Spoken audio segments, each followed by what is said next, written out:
Alors, donc aujourd'hui, nous allons voir l'utilisation principalement des palettes de calque et puis de tracé. Les palettes de calque et puis de tracé.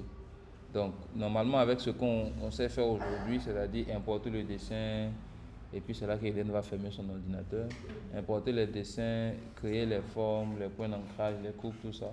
On sait comment faire ce dessin qui est là. On sait arriver à ce résultat-là. Ok. Maintenant, on veut comprendre mieux l'utilisation des calques. Donc ici, par exemple, les calques, les palettes qui sont là, on peut les déplacer, on peut les réorganiser. C'est ça, non? Donc, par exemple, je vais déplacer celle-là. Vous voyez, j'ai juste cliqué, glisser. Je peux l'étendre pour qu'on la voit mieux. C'est bon? D'accord. Donc, les palettes la palette des calques, là, vous voyez qu'on a des calques en haut jusqu'en bas. C'est ça, non? Ici, par exemple, ce bouton-là nous permet de créer un nouveau calque qui est vide, par exemple. Donc, voici le calque qui est vide. Donc, avec ce bouton, on crée des calques qui sont vides. C'est bon? Le bouton qui est juste à côté permet de supprimer les calques. Quand je clique là, supprimer, je peux supprimer un calque. C'est bon? Celui-là, il permet de créer des dossiers, d'organiser notre calque. Regardez par exemple ici, sur ce dessin, j'ai par exemple, ça c'est le haut, c'est ça non? Il y a le haut avec son motif. Donc je peux prendre les deux comme ça. Pour sélectionner plusieurs calques en même temps, là, je me mets sur le premier, je maintiens Shift. Et puis je peux cliquer sur plusieurs. Pendant que Shift est maintenu. Ça va? Donc je mets ici, je maintiens là. Et puis je clique ici, je dépose sur le dossier qui est là. Ça me crée un dossier avec les deux calques que j'ai mis à l'intérieur. Maintenant, comment je sais que quelque chose est dans un calque? Regardez par exemple ce calque-là. Lui n'est pas dans un dossier. Vous voyez qu'il est proche de celui qui est là. Mais si je le déplace dans le dossier tout de suite, vous voyez qu'il y a un espace qui se met à côté. Vous voyez un peu. Ça, c'est une façon de voir qu'est-ce qu'il y a dans le dossier. Une autre façon de voir, je peux muter le dossier ici. Quand je mute, tout ce qui est dans le dossier est muté aussi. Vous voyez, donc ça permet d'organiser un peu. Ici, par exemple, ça c'est quoi? Cinéma, virage, ça c'est quoi? Ok. Donc ça, par exemple, donc, oui, vas-y. Donc ça, je peux organiser, mais je fais cliquer, glisser, je dépose ça dans le dossier. Ça, c'est le corps. Donc ça, c'est le corps, je mets ça dans un dossier. Et ensuite, qu'est-ce qu'il y a en bas? Il n'y a plus rien. Ici, ça, c'est la robe, le dessous de la robe. Je peux mettre ça dans un dossier aussi. Donc, tout ça, je mets dans un dossier. Voilà. Voilà. Ok. Je remets mon. Voilà. Je remets mon. Voilà. Ok. Donc voilà, je peux réorganiser mes calques en dossier. Vous voyez un peu. Oui, la question c'était. En fait, vous avez demandé à ce qu'on continue de faire par rapport au corps de la personne. Mais on dit que si on fait par rapport à ce qu'on la manière on a utilisé pour faire les vêtements, par rapport à la couleur, là, ça va changer. On ne va pas pouvoir voir, par exemple, c'est que la vécu, la poitrine, tout ça. Oh non, en fait, je vais vous montrer comment on fait. Vous voyez par exemple ce que j'ai fait ici, c'est ça, c'est ça que ça va donner. C'est bon, c'est bon. Ok, normalement c'est ça que vous devez avoir comme résultat. Ok. Donc ça permet de créer des dossiers, ça non? De réorganiser tout ça là même. Je peux mettre ça, tout ça même dans un dossier. Tous les dossiers, je peux les organiser dans un dossier. Voilà, ça me fait un seul dossier où tout est dedans. Ça je peux supprimer. Voilà. Donc quand j'ouvre le dossier, j'ai en bas ici la forme du bas, j'ai la forme même du mannequin, j'ai la robe, la forme du haut, j'ai le haut, et puis ça c'est le truc que je mets juste pour avoir mes contours sur mon dessin. Tout ça est dans un dossier. Ça va jusqu'ici? Ok. Donc à côté ici, c'est les choses, des effets. Bon, nous on va pas forcément les utiliser tout de suite. C'est bon? Ici aussi, ça c'est les masques. Ça par contre, on va les utiliser. Ça c'est les masques. On a dit qu'il y avait trois types de masques. Masque vectoriel, masque de fusion, masque d'écrêtage. C'est ça. On a vu ça. On n'a jamais parlé de masque dessus. Non, on a parlé de masque. Quand on a parlé de pixels. On a parlé de pixels et puis on a parlé de vecteurs. C'est qu'on a insisté sur Voilà, Eden va vous dire la vérité ici. On a parlé de masse. On a parlé de masse. On a parlé des différents types de masques.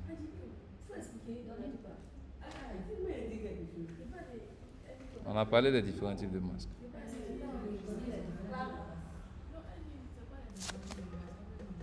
Bon, ok, on va revenir là-dessus. On va revenir là-dessus quand ça sera le moment. Sinon, on en a parlé.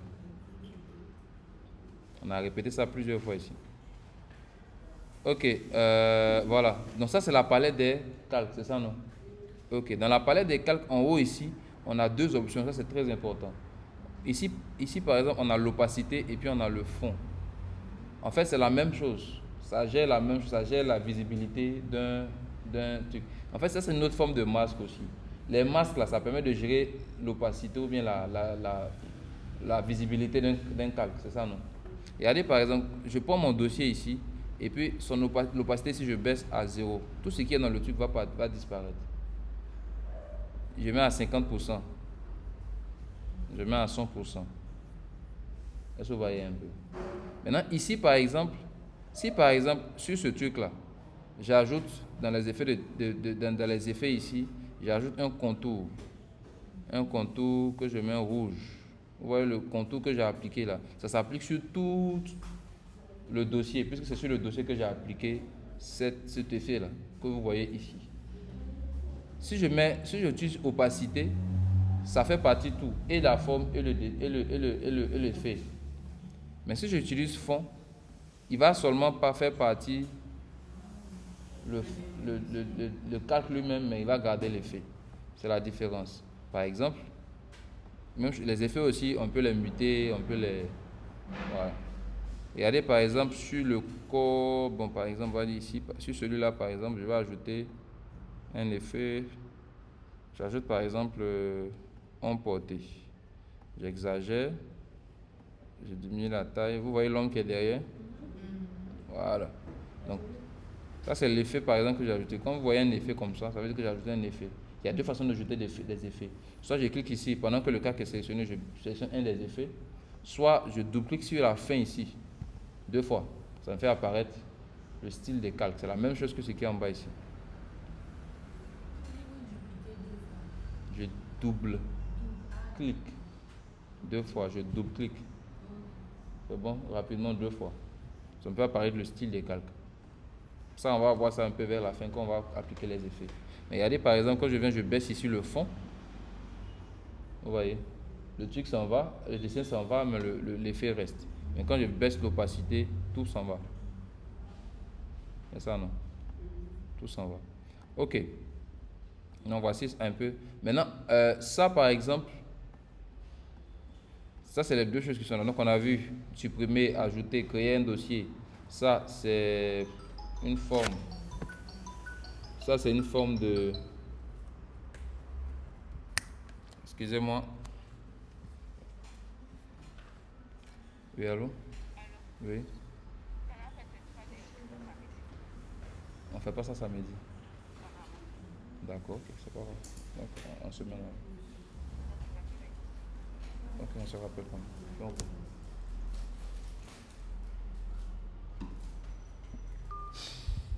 Ok, c'est bon? D'accord, donc on a ça. Voilà. Ici, c'est ce qu'on appelle des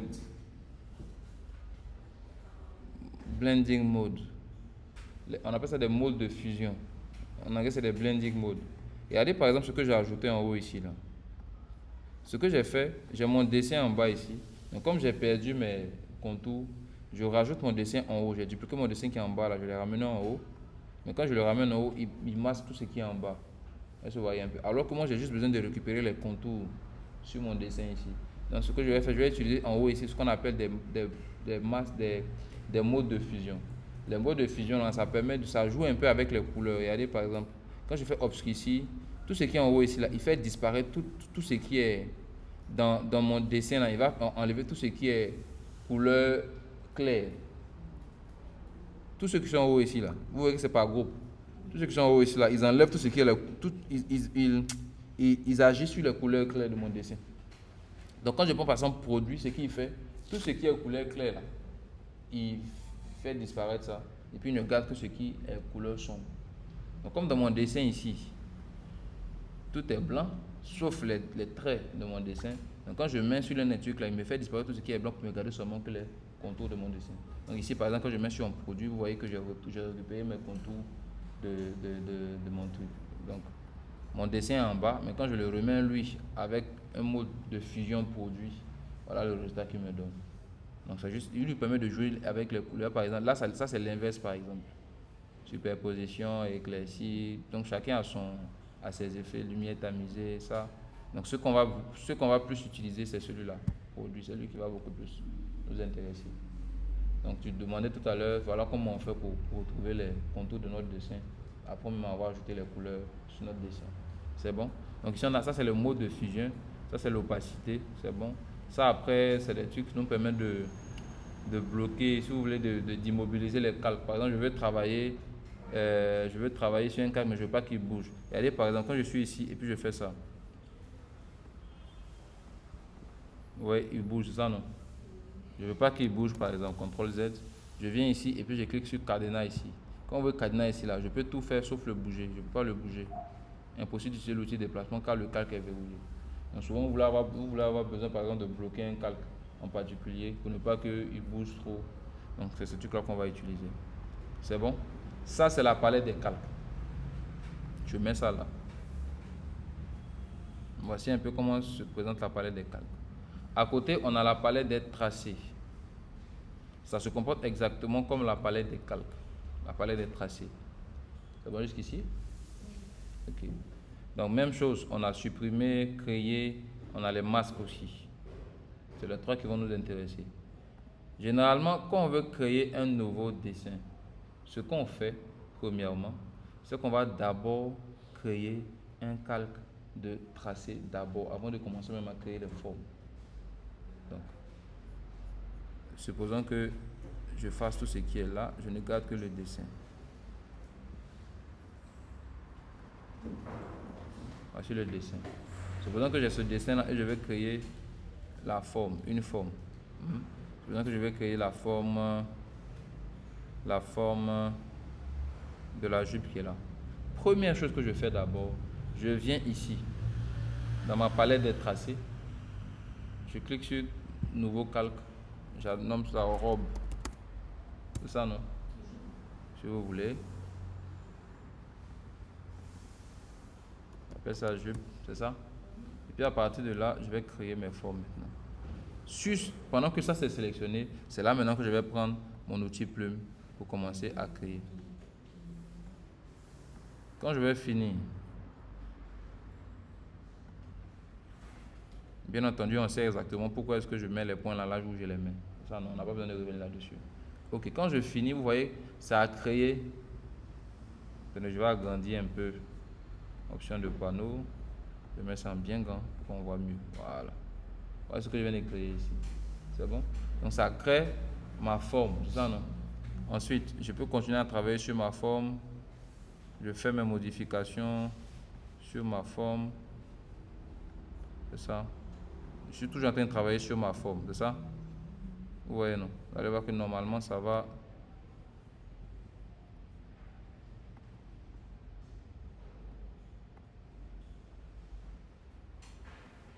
Ok, donc vous savez comment ça se passe. À chaque fois que je fais ça, modifie ça aussi. Maintenant, c'est quand je finis que, disons par exemple, je prends mon outil plume, raccourci P, et puis je fais forme. Vous voyez que voici la forme sur laquelle je travaille au début, c'est ça qu'elle est là. Mais quand j'ai fait forme, il a créé un tracé de forme à partir de la forme que je viens de créer. Mais ce que ça a fait, non seulement ça m'a créé, j'ai mon calque de départ qui est là.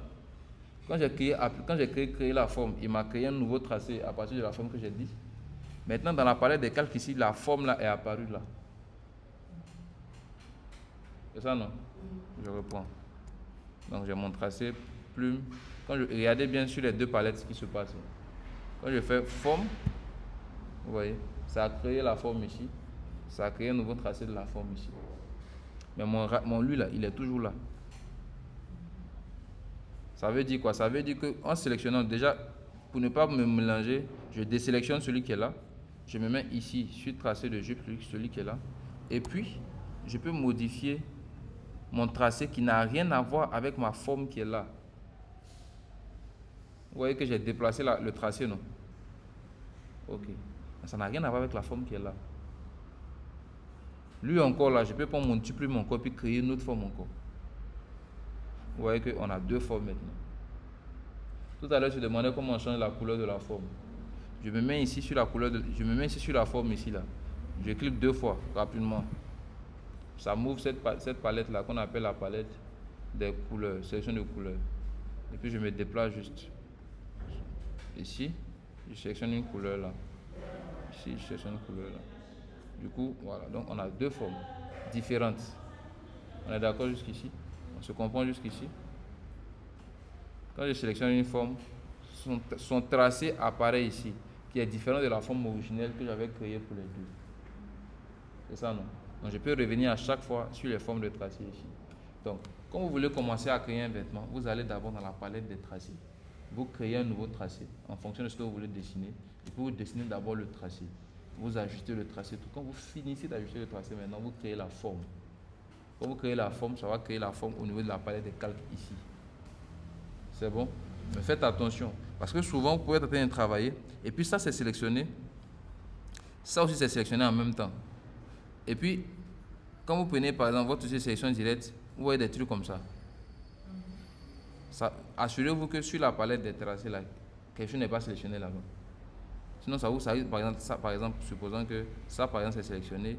Donc, tout ça, c'est sélectionné. Et puis, finalement, vous ne savez pas sur quoi vous travaillez. Assurez-vous qu'ici, rien n'est sélectionné. Vous travaillez sur ce sur quoi vous voulez travailler. C'est bon?